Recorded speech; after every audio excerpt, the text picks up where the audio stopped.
జై శ్రీరామ్, జై కృష్ణ. మీ X faster CH ఆనందం మరొక వీడియోతో మీ ముందుకు వచ్చినందుకు నాకు చాలా సంతోషంగా ఉంది. తప్పకుండా లైక్ చేయండి, సబ్స్క్రైబ్ చేయండి, మర్చిపోకండి. అంతేకాకుండా గత వీడియోలో నేను పాంప్లెట్స్ గురించి చెప్పడం జరుగుతూ ఉంది. చాలామంది ఇచ్చారు, ఇంకా కొంతమంది ఇస్తే సరిపోతూ ఉంది. అంతా కలిపి మొత్తం పాంప్లెట్స్కి అయ్యే ఖర్చు అంతా కలిసి 25,000. ఇంకా 11,000 అవసరం ఉంది. ఇంకా 11,000 అయితే సరిపోతూ ఉంది. ఇక అడగడం ఆపేయడం జరుగుతుంది. వచ్చే నెలలో మేము బయలుదేరుతా ఉన్నాం. అందరం అక్కడ ఉండి మేము పరిచర్య ప్రారంభిస్తాం. నా యొక్క సనాతన ధర్మం గురించి, నా యొక్క సాక్ష్యాన్ని, బైబిల్లో సంబంధించిన విషయాల్ని మేము అక్కడ పాంప్లెట్స్లో ప్రింట్ చేయించి ఆయన అనేకమైన ప్రాంతాల్లోనే మేము ఎక్కడెక్కడైతే మేము వీడియో షూట్ చేస్తామో ఆధ్యాత్మిక గుళ్ళు, దేవాలయాలు మేము దర్శిస్తాము అంత లెక్క కూడా హిందువులకి తెలియజేయడం జరుగుతుంది. మా పరిచర్య మా వీడియోలో మీరు చూడడం జరుగుతుంది. కనుక సపోర్ట్ చేయండి. తప్పకుండా ఆర్థికంగా ఛానల్ ప్రోత్సహించండి, ఆర్థికంగా సహాయం చేయండి. డబ్బులు అడుక్కోవడానికి ఛానల్ పెట్టలేదు. దయచేసి మీరు అపార్థం చేసుకొని బ్యాడ్ కామెంట్ పెట్టకండి. నేను ఎవరిని కూడా డబ్బులు నేను వేస్ట్గా అడగడం లేదు. పాంప్లెట్స్ నిమిత్తమే అడగడం జరిగింది. ఎవరైనా సాయం చేయాలనుకుంటే డిస్క్రిప్షన్ లింక్ ఉంది. యూపీఐ, ఫోన్పే, యూపీఐ ఉంది, బ్యాంక్ అకౌంట్ ఉంది. మీకు ఇష్టమైతే సాయం చేయండి, లేకుంటే లేదు. అయితే క్రిస్టియన్గా మతం మారిన వ్యక్తి పాస్టర్ కావాలని ఎందుకు కలుగుతుంది తెలుసా మీకు? అంటే కోరిక. ఒక వ్యక్తి క్రైస్తవ్యం స్వీకరించినాక ఆ వ్యక్తి పాస్టర్ అవ్వాలని ఎందుకు ఆలోచిస్తాడు? అతనికి అలాంటి ఆలోచన ఎందుకు వస్తుంది మీకు తెలుసా అని చెప్పి నేను టైటిల్ పెట్టడం జరిగింది. అసలు కారణం ఏంటంటే ప్రతి వ్యక్తి కూడా తన సమస్యలకు, ఆర్థిక ఇబ్బందులకు పరిష్కార మార్గం వెతుకుతూ ఉంటాడు అన్నమాట కదా. ప్రతి వ్యక్తి కూడా అంటే అందరికీ ఒకే విధమైనటువంటి సమస్యలు ఉండవు. ప్రతి కుటుంబంలో కూడా ప్రతి వ్యక్తికి కూడా అందరికి ఒకే రకమైనటువంటి ఆర్థిక ఇబ్బందులు, సమస్యలు ఉండవు. ఒక్కొక్క కుటుంబంలోని ఒక్కొక్క ఆర్థిక సమస్య ఉంటుంది, ఒక్కొక్క సమస్య ఉంటుంది. కనుక ప్రతి వ్యక్తి కూడా తన కుటుంబంలో ఉన్నటువంటి సమస్యల్ని ఎలా పరిష్కరించుకోవాలి, తన కుటుంబంలో ఉన్నటువంటి సమస్యల్ని ఎలా పరిష్కరించుకోవాలి, వాటి నుండి బయట ఎలా పడాలని ప్రతి వ్యక్తి కూడా ఒక పరిష్కార మార్గం గురించి ఆలోచిస్తూ దారి వెతుకుతూ ఉంటాడనమాట. దారి వెతుకుతూ ఉంటాడు. అందుకు కారణం ఏంటో చెప్పరా నేను? తను పుట్టినటువంటి దేశం అయినటువంటి భారతదేశంలోని తను చదువుకున్న చదువుకి తగ్గ జాబు రాకపోవడం. ఆ వ్యక్తి ఎన్నో లక్షలు పెట్టి, ఎంతో డబ్బు ఖర్చు పెట్టి చదువుతాడు. తను పుట్టిన దేశంలో చదువుకుంటాడు. కానీ తన చదువుకు తగ్గట్టు జాబులు దొరకకపోవడం, జాబులు లేకపోవడం, జాబు దొరకకపోవడం. ఇదో కోవకు చెందినటువంటి వారు ఉంటారు. బాగా చదువుకున్న వాళ్ళు ఉంటారు. వాళ్ళకి సరైనటువంటి ఉద్యోగాలు కానీ, జాబులు కానీ వాళ్ళకి దొరకవు. కానీ సమస్యలతో పోరాడుతూనే ఉంటారు వాళ్ళంతా. ఇంకా ఎంతో కొంత చదువుకున్నటువంటి వాళ్ళు కూడా ఉంటారు. అంటే పేదరికంలో ఉన్నటువంటి మగపిల్లలు కానీ, ఆడపిల్లలు కానీ ఎంతో కొంత చదువుకొని ఉంటారు. 5వ తరగతి అని, 8వ తరగతి అని, 9వ తరగతి అని, 10వ తరగతి కానీ, ఇంటర్మీడియట్ అని చెప్పి డిగ్రీ కానీ ఈ తక్కువ క్వాలిటీలో చదువుకున్నటువంటి పిల్లలు కూడా ఉంటారు. వారికి సరైనటువంటి బేసిక్ ఉండదు. ఎందుకంటే ఇంకా పై స్థాయికి చదువుకోవాలని అనుకుంటారు. ఈ 5వ తరగతి నుంచి డిగ్రీ వరకు చదువు ఆపేస్తారు. అంతకు మించి పైకి వెళ్ళాలనుకుంటారు. కానీ సరైనటువంటి ఆర్థిక వ్యవస్థ సహాయం లేకపోవడంతో ఆ చదువు అంతటితో ఆపేస్తారు. ఆగిపోతుంది అన్నమాట. ఇక చదువుకోలేరు, ఇక ముందుకి వెళ్ళలేరు. ఆర్థిక సమస్య.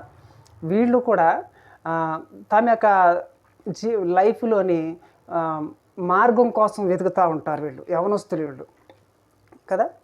అయితే ఇంకా కొంతమంది అసలు చదువుకోలేనటువంటి వాళ్ళు అనమాట. ఏమీ చదువుకోలేనటువంటి వాళ్ళు ఉంటారు.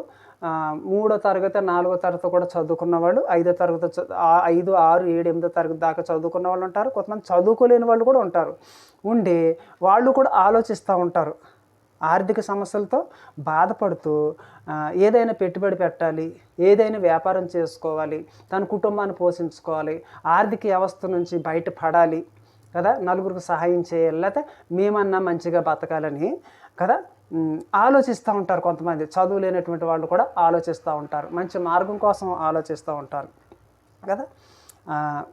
అయితే ఇందులోని కొంతమంది కొన్ని రకాలుగా ఉంటారు. వాళ్ళు ఎవరు చెప్పనా, కొందరికి చదువుకొని కూడా ఎలాంటి జాబ్కి ట్రై చేయరు.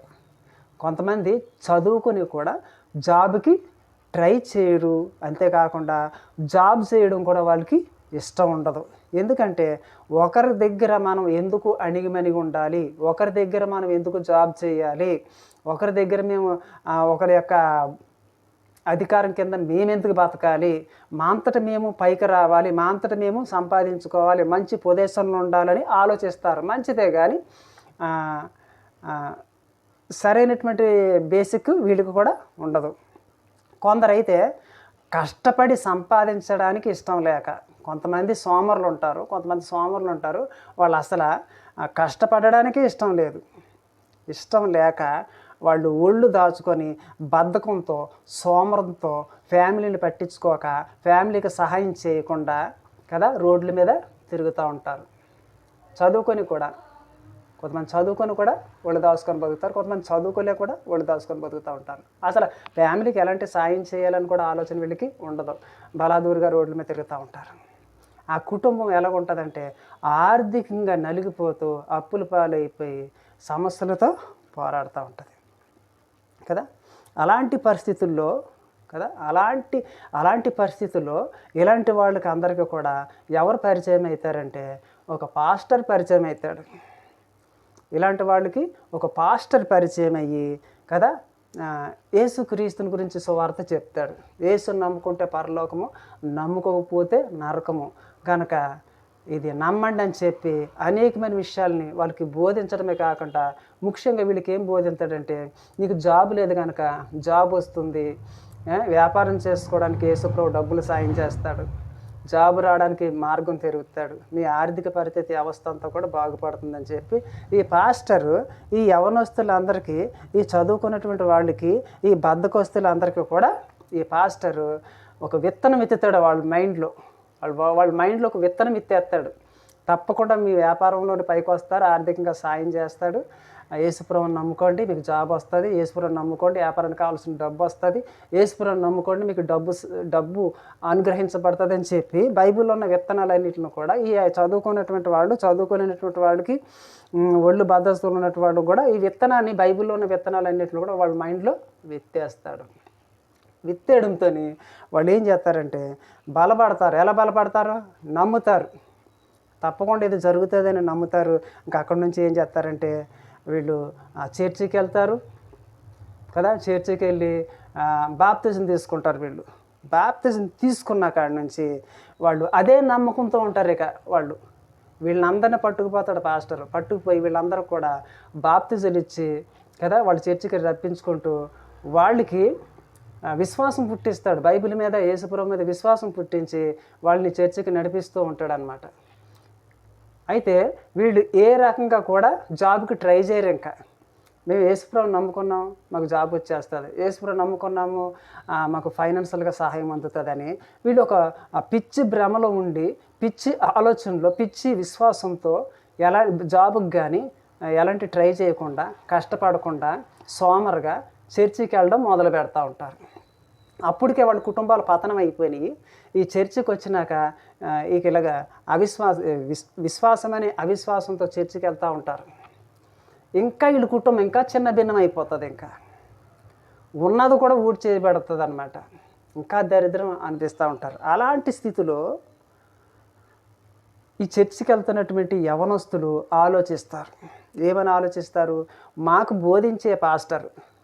బోధించే పాస్టర్ ఒకప్పుడు మా వీధిలోనే ఎలాంటి స్థితిలో ఉండేవాడు, చిరిగిపోయిన బట్టలు వేసుకొని ఉండేవాడు. ఏ రోజున సూటు కోట్ వేసుకొని కారులో తిరుగుతున్నాడు, విమానాల్లో వెళ్తూ ఉన్నాడు, మంచి స్థితిలో ఉన్నాడు, మంచి పొజిషన్లో ఉన్నాడు కదా. కనుక నేను కూడా ఆ స్థాయికి వెళ్ళాలంటే, ఆ స్థాయిలో బతకాలంటే నేను కూడా పాస్టర్గా గుర్తింపు తెచ్చుకోవాలి, నేను కూడా ఈ స్థాయికి ఎదగాలి, నేను కూడా ఈ విధంగా సువార్తని ప్రకటించాలి, నేను కూడా చర్చి కట్టాలి కదా అని ఒక దృఢమైనటువంటి సంకల్పం, ఆలోచన అతనిలో మెదులుతుంది అన్నమాట. మెదిలేక ఆ తర్వాత ఆ పాస్టర్తో మాట్లాడడం జరుగుతుంది. నేను కూడా పాస్టర్ కావాలనుకుంటున్నాను అంటాడు.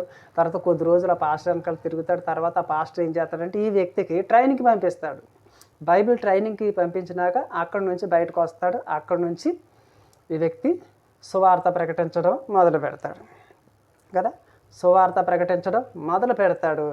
ఆ తర్వాత కొన్ని సంస్థల నుంచి ఇతను పరిచయం అవుతాడు. కొన్ని సంస్థలకి పరిచయం అయ్యి ఆ సంస్థల నుంచి కొంత ఫ్రంట్ సహాయం అందించబడుతుంది. ఆ తర్వాత కొంతమందిని పరిచయం చేసుకుంటాడు, కొంతమందికి సువార్త ప్రకటిస్తాడు, వాళ్ళనందరిని కూడా మత మార్పిడి చేస్తాడు. మత మార్పిడి చేశాక ఆ చర్చి కడతాడు.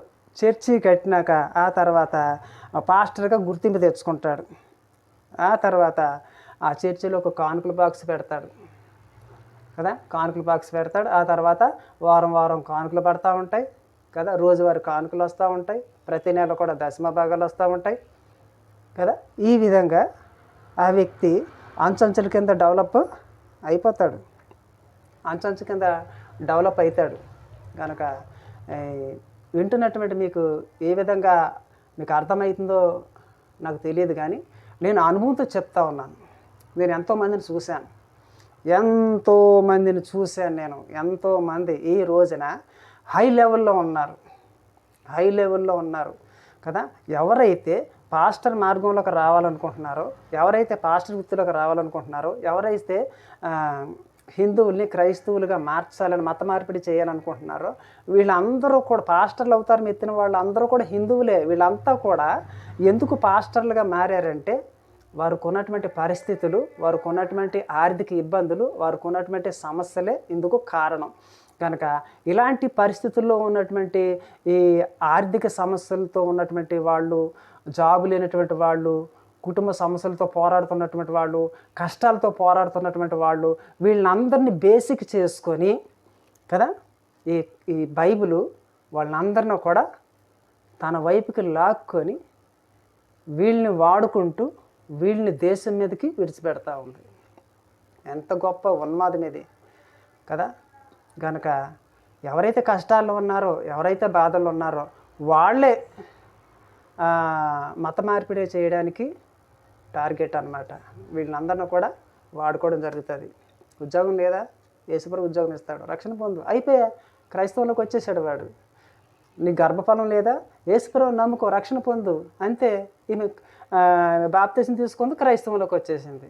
ఆ విధంగా మార్చుకుంటూ పోతున్నారు ప్రజల్ని, హిందువులందరినీ కూడా ఆ విధంగా మార్చుకుంటూ వేగంగా ముందుకెళ్తూ ఉన్నారు. అమాయకులు వీళ్ళంతా కదా, అమాయకులు బలైపోతూ ఉన్నారు కదా. అనేకమైనటువంటి చర్చిల్లోని ఆ పాస్టర్ల వెనకాల సువార్తలు ప్రకటిస్తూ ఉన్నప్పుడు, పాటలు పాడుతున్నప్పుడు కదా, చర్చిల్లోని మంచి మంచి యవనస్తులను అందరినూ కూడా ఎన్నిక చేసుకొని ఆ పాస్టర్ వెనకాల నిలబెట్టి వాళ్ళతో సాంగులు పాడిస్తూ ఉంటారు. మీరు బాగా గమనించండి, ఎక్కడ స్టేజీలు చూడండి, యవనస్తులు మంచి మంచి ఆడపిల్లల్ని మగపిల్లల్ని అందరినీ కూడా పాస్టర్లు వెనకాల నిలబెట్టుకొని వాడుకుంటూ ఉంటారు. వాళ్ళని పాటలు పాడేటప్పుడు కానీ వాక్యం చెప్పేటప్పుడు వాడుకుంటూ ఉంటారు. ఎందుకు నిలబెడతారన్న కూడా మీకు తెలియదు. ఇవన్నీ చెప్పాలంటే నా ఛానల్ ప్రోత్సాహం చేయండి, సపోర్ట్ చేయండి. అవన్నీ కూడా మీకు చెప్పడం జరుగుతుంది. 25 సంవత్సరాలు క్రైస్తవంలో ఉన్నాను కనుక నాకు బాగా తెలుసు. కనుక కష్టాల్లో, బాధల్లో, శ్రమల్లో ఉన్నవాళ్ళు మాత్రమే ఈ క్రైస్తవం వైపుకు ఈడ్చుకెళ్ళబడుతున్నారు. క్రైస్తవం వైపుకి ఈడ్చివేయబడతా ఉన్నారు. ఇది మన దుస్థితి, మన యొక్క ప్రభుత్వం యొక్క దుస్థితి. ఇది ప్రభుత్వం గుర్తించాలి.